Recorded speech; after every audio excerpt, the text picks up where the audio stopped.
यशाया 10 उसकी 27। तो आइए हम वचन को पढ़ते हैं। उस समय ऐसा होगा कि उसका बोझ तेरे कंधे पर से और उसका जुआ तेरी गर्दन पर से उठा लिया जाएगा और अभिषेक के कारण वह जुआ तोड़ डाला जाएगा। हालेलुया।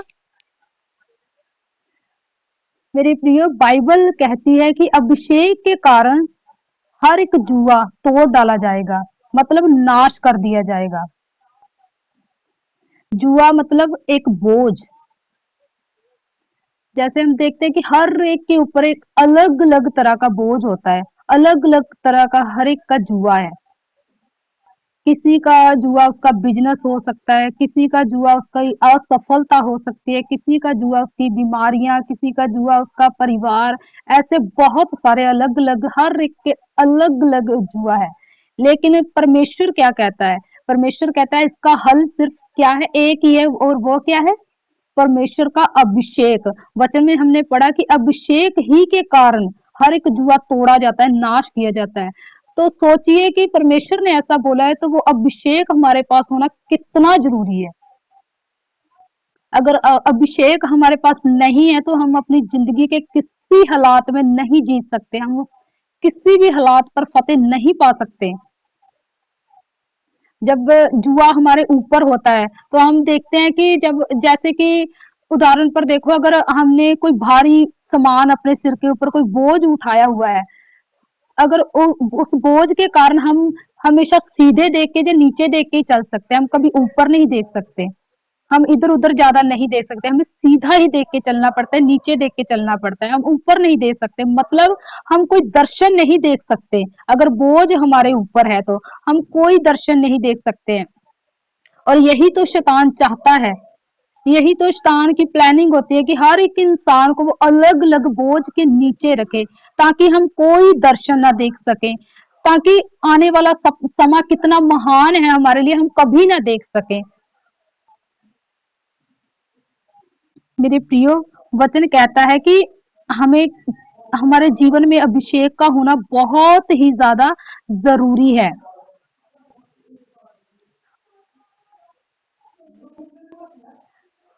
अगर बोझ हमारे सिर के ऊपर होता है ना, तो हमारा ध्यान जो है वो सिर्फ उसकी ओर ही होता है। यही शैतान चाहता है, वो हमारा ध्यान उसी तरफ लगा के रखता है, वो हमें अलग अलग तरह के बोझ देता है कि हमारा ध्यान उसी बोझ की तरफ लगा रहे। हम कभी ना देख सके अपने आने वाले कल को, कि परमेश्वर ने कितना बेहतर कल हमारे लिए रखा है, कोई दर्शन ना हम देख सके। और मेरे प्रियो, अगर आपको, मैं सभी भाई बहनों को कहते, अगर आप अपनी जिंदगी में सफलता को देखना चाहते हो, तो उसके लिए हमें हमें एक ही चीज की जरूरत है अपनी लाइफ में, और वो है परमेश्वर का अभिषेक। अगर अभिषेक आता है तो सब कुछ आता है। अगर अभिषेक को आपने पा लिया है तो आपने सबसे उत्तम चीज पा ली है। जैसे कि हम बाइबल में देखते हैं कि दाऊद का जब अभिषेक हुआ था तो वो 16-17 साल का होगा जब उसका पहला अभिषेक हुआ। जब उसका दूसरा अभिषेक हुआ तो वो 30 साल का था, जब उसने इसराइल के एक गोत्र पर राज किया था। वैसे ही हम जब, अभिषेक हमारे जीवन में कब आता है, कब होता है हमारा अभिषेक? जब हम मसीह को, यीशु मसीह को अपना मुक्तिदाता स्वीकार कर लेते हैं, जब हम बपतिस्मा ले लेते हैं, तो तभी हमारा पहला अभिषेक हो जाता है। और जब हम परमेश्वर को, यीशु मसीह को अपना मुक्तिदाता मान लेते हैं, बपतिस्मा ले लेते हैं, तो हमारा पहला अभिषेक हो चुका है। क्योंकि हमारा पहला अभिषेक हो चुका है, तो इसलिए अब हम परमेश्वर के साथ चल सकते हैं, उसके साथ हम चलने शुरू कर देते हैं ना। पहले हम पाप में फंसे होते हैं, लेकिन जब हम मसीह को अपना लेते हैं तो पाप को हमारे जीवन से हम निकाल देते हैं। और दूसरा अभिषेक हमारा कब आता है? दूसरा अभिषेक हमारा तब आता है जब हम अपने परिवार में, अपने काम काज में, अपनी सेवकाई में, है ना, अपनी तरह तरह की जगहों पर जब हम क्या करते हैं, धार्मिकता के काम करने शुरू कर देते हैं, तो हमारा वो दूसरा अभिषेक हम पर आ जाता है। जैसे दाऊद के 2 अभिषेक हुए थे, दाऊद के 3 अभिषेक हुए थे, तो जैसे दाऊद का दूसरा अभिषेक हुआ था ना, वैसे दूसरा अभिषेक ये है हमारा। जब हम धार्मिकता के काम करने शुरू करते हैं तो दूसरा अभिषेक हम पर आता है। पहला अभिषेक हम पर आता है जब हम यीशु मसीह को अपना मुक्तिदाता ग्रहण करते हैं, जब हम बपतिस्मा ले लेते हैं। और दूसरा अभिषेक आता है जब हम अपने सारे रिश्तों में, जिंदगी के सभी हालातों में हम क्या करते हैं, धार्मिकता के काम करने शुरू कर देते हैं, तो दूसरा अभिषेक हम पर आता है।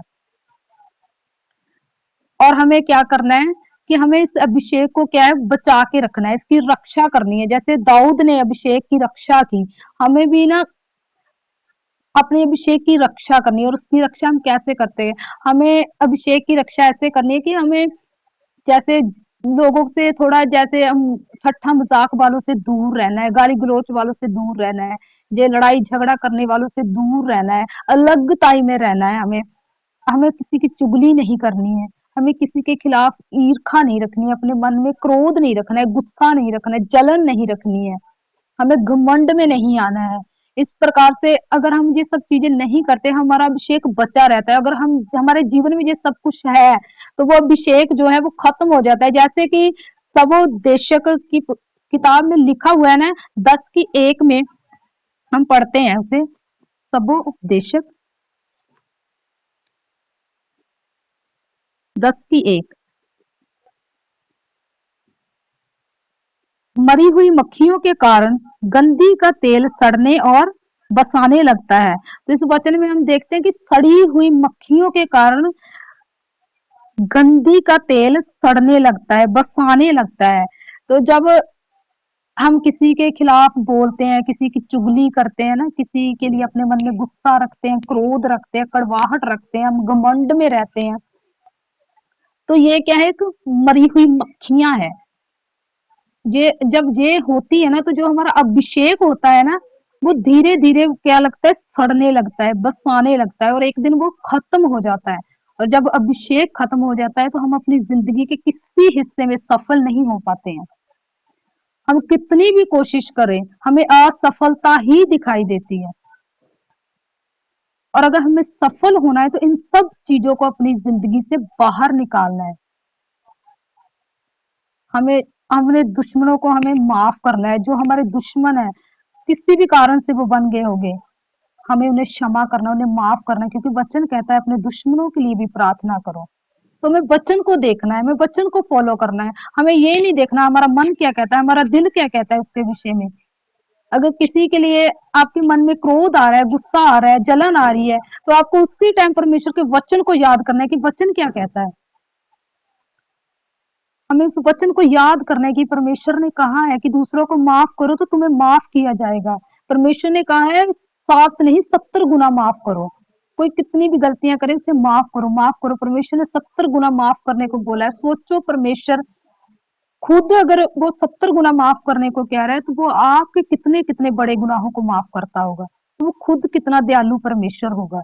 जो आपको माफ करने को बोलता है, वो खुद कितना माफ करता होगा। हमें देखना है कि हमारा परमेश्वर इतना दयालु, माफ करने वाला परमेश्वर है, तो हमें भी उसके जैसा स्वभाव अपने अंदर लेना है। अगर उसका स्वभाव आपके अंदर नहीं आया है, तो उसका अभिषेक भी आपके अंदर कभी नहीं आएगा।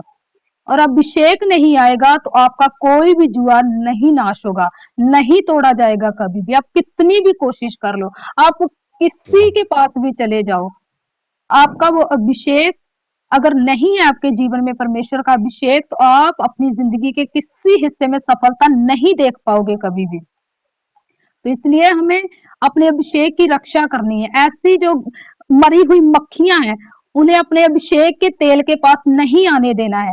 ये मरी हुई मक्खियां है क्या, जो अभी आपको मैंने बताया। अगर हमारे अंदर किसी के लिए जलन है, हमारे अंदर किसी के लिए नफरत है, हमारे अंदर किसी के लिए गुस्सा है, तो ये वही मरी हुई मक्खियां हैं जो हमारे अभिषेक को खराब करती है।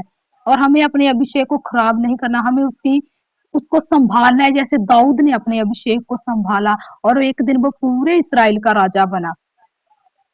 अगर दाऊद अपने अभिषेक की रक्षा नहीं करता, अगर वो ऐसी बातों को अपने जीवन से नहीं निकालता, जैसे हम देखते हैं ना, तो कि दाऊद का दुश्मन था शाऊल, लेकिन दाऊद के मन में क्या था, उसके लिए प्रेम था।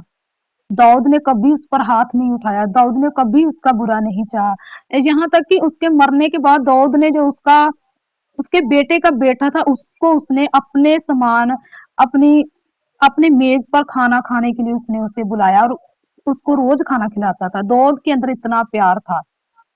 इसीलिए दाऊद अपने अभिषेक को संभाल सका और एक दिन वो पूरे इस्राएल का राजा बना। इसीलिए परमेश्वर ने उसी के साथ वाचा बांधी कि उसके बेटे की वो गद्दी को सदा स्थिर रखेगा। इसलिए हमें अपने अभिषेक को संभालना है, अपने अभिषेक को हमें लेना है। हमें परमेश्वर का अभिषेक हम ले कैसे सकते हैं? परमेश्वर का अभिषेक हम कैसे ले सकते हैं? हमें रोज प्रार्थना करनी है, रोज परमेश्वर की हजूरी में जाना है, रोज बाइबल पढ़नी है, रोज परमेश्वर की स्तुति आराधना करनी है, फास्टिंग में रहना है ज्यादा से ज्यादा, अलगताई में रहना है ज्यादा से ज्यादा, पवित्रताई में रहना है ज्यादा से ज्यादा, अपने अभिषेक की रक्षा करनी है। तब आप अपनी जिंदगी में के हर जुए को नाश कर पाएंगे। जो भी जुआ है आपके जीवन में, जो भी हालात है, आप उसी अभिषेक से उसका नाश कर पाओगे और आशीषित जीवन जी पाओगे। हालेलुया। तो आप लोगों को ये वचन समझ में आया? ये अभिषेक हमारे जी, जीवन में होना समझ में। कितना जरूरी है। अभिषेक ही से हम अपने हर हालात पर जीत पा सकते हैं। अगर कोई बीमारी में जकड़ा हुआ है तो परमेश्वर का अभिषेक सामर्थ्य अगर हमारे पास है तो उस बीमारी से हम आजाद हो सकते हैं। अगर कोई दुष्ट आत्मा से जकड़ा हुआ है तो उसी अभिषेक से हम उससे आजाद हो सकते हैं। अगर कोई नशों में जकड़ा है तो उसी अभिषेक से हम आजाद हो सकते हैं। दुनिया में ऐसा दूसरा नाम कोई नहीं दिया गया है जो हमारा उद्धार कर सके यीशु मसीह के अलावा। तो यीशु मसीह का हमारे जीवन में होना, उसके अभिषेक का होना बहुत जरूरी है। अगर किसी बहन के पास बच्चा नहीं है, उसको बच्चा नहीं हो रहा है, तो उसके लिए अब परमेश्वर का अभिषेक होना जरूरी है। परमेश्वर के अभिषेक से ही जो है उसकी बंद कुख खुल सकती है। जैसे सारा की परमेश्वर ने खोली, जैसे हन्ना की खोली। किससे खुली? वो परमेश्वर के अभिषेक से, परमेश्वर की सामर्थ से।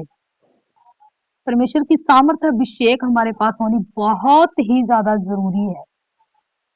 तो इसके लिए हमें ज्यादा से ज्यादा परमेश्वर की हजूरी में उपस्थिति में रहना है, परमेश्वर से उसकी हजूरी मांगनी, उसकी गहरी उपस्थिति मांगनी है। हमें रोज प्रार्थना में जाना है, रोज हमें पवित्रता में जाना है, रोज रोज रोज रोज हमें आत्मा के फलों में चलना है, रोज हमें देखना है कि आज हम किन फलों में चल रहे हैं। हमें रोज परमेश्वर के आत्मा के फलों के जो जो आत्मा के फल है उन्हें वचन में पढ़ना है और हमें देखना है कि आज हमें कौन से फल में चलना है। रोज अपने आप को बोलना है सुबह उठ के कि आज मैं इस फल में चलूंगा, आज मैं आत्मा के इस फल में चलूंगा, आज मैं ये नहीं करूंगा, आज मैं ये नहीं करूंगा, आज मैं ये नहीं करूंगा। रोज देखना है उठ के, रोज अपने आप को ये बोलना है आपको।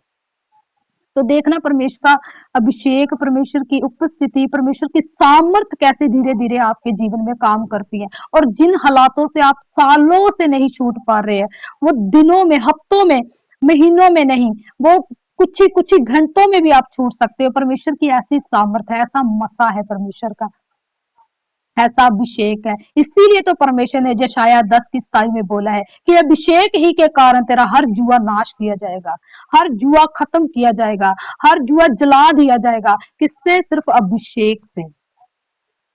तो हमें अब परमेश्वर के अभिषेक में बढ़ना है, हमें अपने ऊपर परमेश्वर के अभिषेक का तेल लेना है, हमें रोज परमेश्वर से प्रार्थना करनी है, हमें रोज परमेश्वर के साथ रहना है, संगति करनी है परमेश्वर की हर रोज, चाहे कुछ भी हो जाए। हमें परमेश्वर से ये वादा करना है कि परमेश्वर हम रोज तेरी हजूरी में बैठेंगे, परमेश्वर हम रोज बाइबल पढ़ेंगे, परमेश्वर हम रोज प्रार्थना करेंगे, हम रोज तेरी स्तुति आराधना करेंगे, परमेश्वर हम रोज तेरे आत्मा के फलों में चलने की कोशिश करेंगे। आपको तो सिर्फ कोशिश करनी है, आपको परमेश्वर के आत्मा की सहायता मांगनी है। परमेश्वर खुद ब खुद उसके लिए आपको हेल्पर देता है। परमेश्वर ने आपको हेल्पर दिया हुआ है, पवित्र आत्मा, वो खुद ब खुद आपकी हेल्प करेगा। जब आप कोई स्टेप उठाओगे, जब आप कोई फैसला लोगे ऐसा, तो परमेश्वर उससे खुश होता है। परमेश्वर का आत्मा खुद आपकी सहायता करेगा उसके लिए।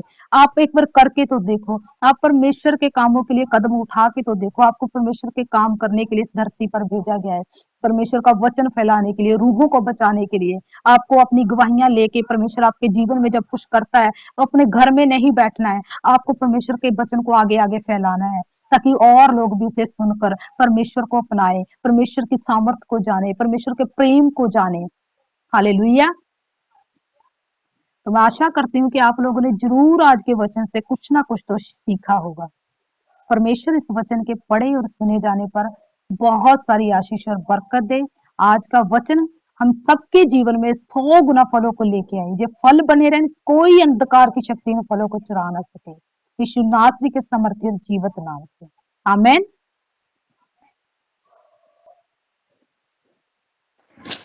आमीन।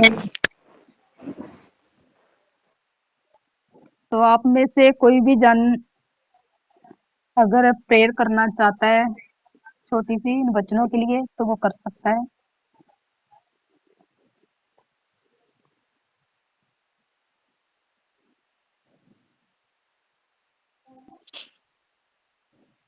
मैं करूंगी प्रार्थना। जी जी। स्वर्गीय पिता, धन्यवाद देते हैं परमेश्वर, हम आपको इतना सुंदर सा वचन बांट